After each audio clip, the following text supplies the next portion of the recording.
Разговоры на официальном уровне о возможности принятия таких решений в принципе, они еще раз доказывают истинную цель политики Европейского Союза по отношению к Республике Абхазия.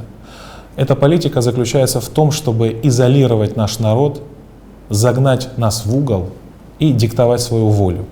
Европейскому Союзу не нравятся союзнические отношения между Республикой Абхазия и Российской Федерацией, и они всячески пытаются поменять это историческое, устоявшееся положение дел. Хотелось бы подчеркнуть то обстоятельство, что порядка 80%, то есть подавляющее большинство программ и проектов, которые на сегодняшний день реализуются на территории Республики Абхазия, имею в виду проекты международных организаций и международных НПО, финансируются именно из Европейского Союза различными официальными и неофициальными структурами.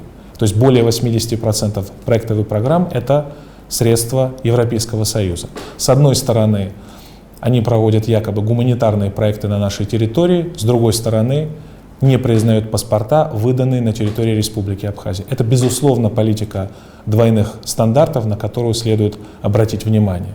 Очевидно, что все эти гуманитарные проекты и программы своей конечной целью имеют воздействие на внутреннюю политику, на сознание граждан наших и попытку поменять внешнеполитический вектор Республики Абхазия. И второе, хочу подчеркнуть, что подобные решения по непризнанию паспортов, выданных на территории Республики Абхазия, в случае их принятия будут сказываться на работе международных организаций и международных НПО, работающих на территории Абхазии и получающих финансирование из Европейского Союза.